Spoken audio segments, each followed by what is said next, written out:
A very good morning to you. Thank you for joining us on the AM show. I'm Bernice Abubedulansa. It's a sad moment for a lot of us Ghanaians as we commemorate the final funeral rites of Christian Achu. That's happening now at the State House. We took you there earlier. My colleague Muftau Nabila is there. We will go there shortly after this conversation. But this morning, I'm joined by Divine Pe. He's Senior Programs Officer at Africa Education Watch. He's in the studio with me, and Dennis Apialabi, President of the National Union of Ghana Students, joins us via Zoom. Let me say good morning to you, gentlemen. Good morning to you, Divine. Thank you for joining us. And this morning, we are here to talk about an advocacy by these two groups, Africa Education Watch and NUGS, to have government uncap the GETfund. You may recall that in 2017, government decided to cap the GETfund, which meant that not the entire amount accrued through that levy would go into the fund. And Divine, Africa Education Watch has raised concerns. Primarily, you say that this decision by government has starved the education sector of infrastructure development. What more do you have to share with us with regards to your perspective about this whole capping of the GETfund? All right, thank you. Good morning to you, Bernice, and also to viewers. Condolence also to Ghanaians as we bid final farewell to Christian Achu today. Yes, it's quite saddening that we continue to see mismanagement of the GETfund, a statutory fund that is dedicated for improving education in the country. Sadly, the finance minister thought it's wise to him that he has to cap the fund so that all the money that accrues to the fund at the end of the year, he has the discretion to decide how much goes to the fund for infrastructure and other development. If you look at the GETfund Act at 581, its objectives are obvious. It is for improving infrastructural structures in our country, and then also to cushion the student loan. So that has been running since the GETfund was initiated in 2000. And just in 2017, the finance minister, Ken Ofori-Attah, went to Parliament with the earmark funds capping and realignment act at 947 to cap GETfund and other 13 statutory funds to, according to him, if you look at the file, that act is to free resources for other use. But we feel strongly that money meant for education must remain for education. Already, education is tapped with the necessary fund it needs to improve quality, access, and then equity in the country. We look at the 2023 budget, we are not even meeting the international threshold for education financing. We are doing less than 4% to 6% of the GDP that we have committed to at the international level, and then the 15% to 20% of annual budgetary that we are supposed to commit to education. We are doing less than that. This year we are doing 12%. So already look at that, already our financing is poor, and also stand for the fact that some of these issues are happening, that the money meant for dedicated solely for improving infrastructure has been capped. Since the fund was capped, let me just run you through a basic of what has been happening since the fund has been capped. In 2019, out of the 1.8 billion that was accrued to GETfund, only 1.12 billion, representing 66%, was given to the fund. 2020, 2 billion was accrued to the fund, but the finance minister decides to give 1.2 billion, represents 60%. 2021, 2.3 billion was accrued to the fund. Finance minister decided to give 1.4 billion, represents 60%. 2022, it was initially 2.6 billion out of 3.2 billion. But even before the year ends, in the mid-year budget review, it was reduced to 1.8 billion. And we've seen the worst allocation this year. This year is only 39% of the GETfund accrual that is going to the fund. And since that act was implemented, GETfund has been starved of or deprived of 5.6 billion of money that is due, just because the finance minister has brought into that particular act. And we feel that Parliament needs to do something to be able to free the resources. If we Let me bring in the president of NUGS now.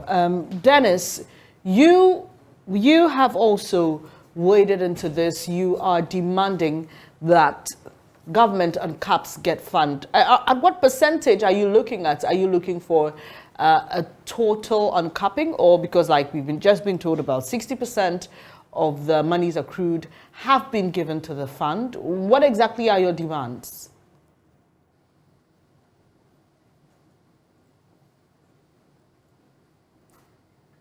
Hi, Dennis. Kindly unmute your device. Okay. Can you hear me? Yes, we can. Okay. Thank you very much for having me. The conversation about uncapping GETfund is something that must be looked at from a point of necessity. So when you enact Act 947, you enacted it with the spirit or with the intent of freeing funds from certain areas to support the government expenditure. You only free funds where funds are in excess, not where funds are in shortage. In the educational sector, where there is a dire need for funds, where you are doing below the standard threshold, where you have issues of quality and accessibility to deal with, you do not go in there taking funds from that place and using it for other places. After all, education is the top priority when it comes to running this country. So for us at the National Union of Ghana Students, there is no amount of percentage we are looking at. We are saying that totally and wholly dedicate all GETfund funds to education, because the truth is that what it is truly meant for is education. And it's not as though education is doing extremely well when it comes to funding. We are doing below average, below the average that is expected of a developing country like our own. So from us at the National Union of Ghana Students, this year is even the triggering point where we believe that it is the lowest we could hit as a sector. What exactly triggered it? Because I was just about to ask you, this issue of capping GETfund started years ago. Why this year? Why are you speaking up now? What is triggering your appeal or demand? So the truth is that we've been speaking to this issue for a very long time. From 2020, successive administrations in NUGS has been speaking to it. But this year's trigger is as a result of the level of capping and the level of extent the finance ministry has gone to divert funds from education. If you look at this year, we are looking at an accrual of about 4.6 billion, and just 1.8 billion will be going to education. What that means is that this year, aside the fact that there is a decline in educational investment, the statutory fund, which is the surest or dedicated funding, the only dedicated funding for education, has also seen a decline, not because Ghanaians are not paying their taxes, but because there is a deliberate and a conscious effort by persons in power to reduce funding for education. And it is worrying because it is affecting the Ministry of Education greatly, it is affecting the Ghana Education Trust Fund greatly, and it is affecting the various institutional management greatly. And most importantly, students are bearing the brunt of this unfortunate decision. So NUGS and Africa Education Watch are not the only ones concerned about this situation. A member of Parliament's Education Committee, Dr. Clement Apak, in fact, believes that instead of increasing fees across tertiary universities by 15%, government should rather uncap GETfund so that the burden is not rolled over to the student. But interestingly, like you were saying earlier, Divine, the GETfund is not the only fund or area or sector that was touched by this capping initiative by government. We know that the District Assembly's Common Fund was touched, but somebody went to court, an MP, Benjamin Pudu, and that was reversed. Is that something you're willing to explore? Why are you choosing this route of appealing to government instead of clearly following suit with what Benjamin Pudu did, since it brought him results? Yeah, so we are first of all exploring the option of helping the MPs who have also helped the finance minister to cap this to get it uncapped. That's the option we have been exploring. And so far we've gotten the commitment of the Select Committee on Education to help address this issue. Because even if you look at it, so far a private member bill has been submitted to the floor of Parliament for consideration to get this fund uncapped. So we are getting somewhere. If it doesn't yield the intended result, then the option of using the legal way will also be highly considered. But so far as we are pushing, we are getting the green light that something is happening on the side of MPs. And this is more heightened because of what even happened on the dawn of 21st December 2022, where the finance minister has again submitted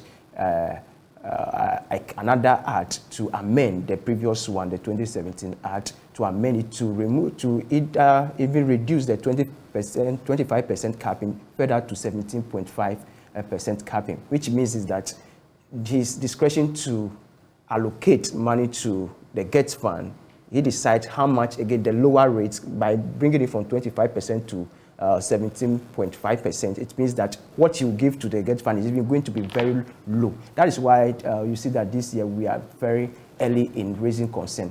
And not that we have not been talking about it previously. In 2021, we have been doing a lot of advocacy on that, and we have been doing, our advocacy is just not the media engagement. We are also be engaging the Select Committee on what they need to do. I'm sure that's what is yielding to the Select Committee sponsoring private member bill to get this particular fund uncapped. Okay, Dennis, let me come back to you on this matter as well, and not to sound prejudiced, but we know what government's posturing has been over the years to some things like that. Quite recently, with the domestic debt exchange, we saw pensioners having to picket the finance ministry to convince Mr. Ken Ofori-Atta that they had to be exempted from the domestic debt exchange. It was quite a scene, and we saw that a former Chief Justice Sophia Ekufu had to join in that fight, and finally they were heard.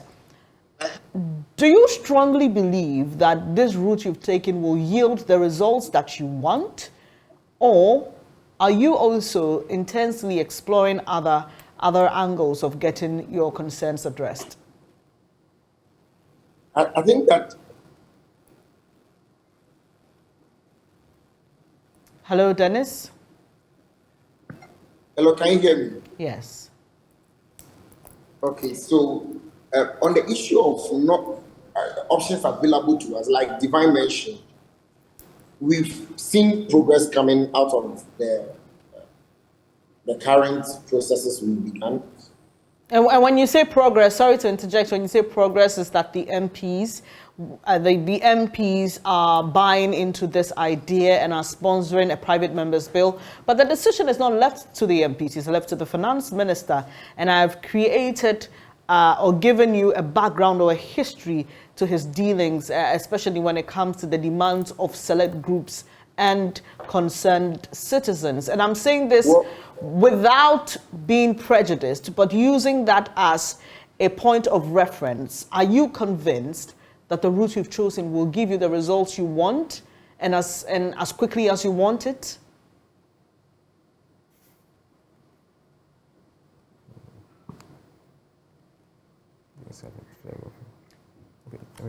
Sorry, we've lost Dennis there. Dennis, if you can re-establish your connection and get back to us, we'll be grateful. But Divine, you wanted to take a bite at that. So the decision with the MPs, it doesn't lie with the finance minister. It's the MPs that have actually approved it in the first place. So they have the power again to get it uncapped. So if they are sponsoring private member bill to get it uncapped, it's all they need is to have the commitment to understand that it is more than urgent to allocate the 100% of the GETfund accrual to the fund. And you think Parliament, as it is now, with the numbers that we have, you're convinced that? Oh, we are hopeful. We are hopeful that the private member bills could pass through. We are very hopeful because of what background work that is going into this. To the fact that we are getting the support highly from the chairman of the committee, who of course belongs to the government, the ruling government, who is part of the people that are sponsoring the.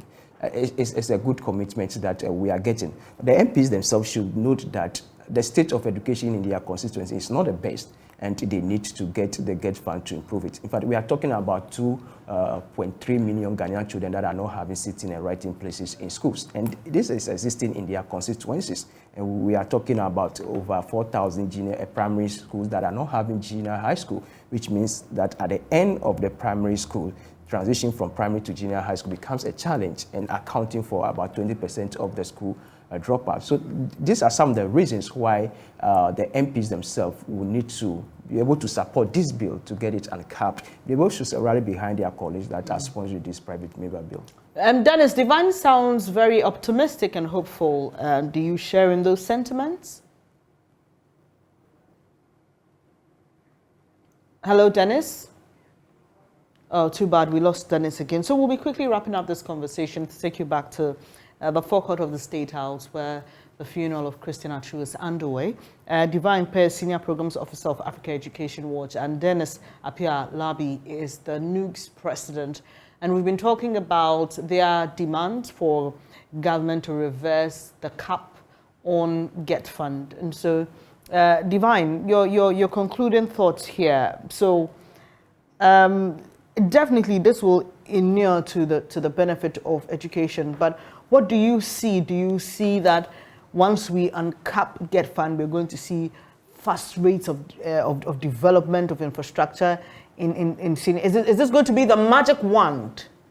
Of course, to education development. We will not say it's going to be a magic one, but of course it will address the challenges significantly. And I will encourage that the media takes this on. They should be also to be pushing the advocacy forward for the fund to be uncapped. This should not be left on the tabs of the CSOs alone, but the media should understand that we have major infrastructure challenges in our schools. And we are also talking about over 5,000 schools that are existing under tree sheds and dilapidated structures. Some of these, or this particular fund, can go to address it, and therefore the media should be part of this advocacy. So for us, when the media comes in and adds voice to what the CSOs are doing, I'm sure we're able to get the objective achieved. And of course, it's not be a magic bullet, but it will get the situations addressed significantly. Thank you so much for joining us this morning. Divine Pears is Senior Programs Officer at Africa Education Watch.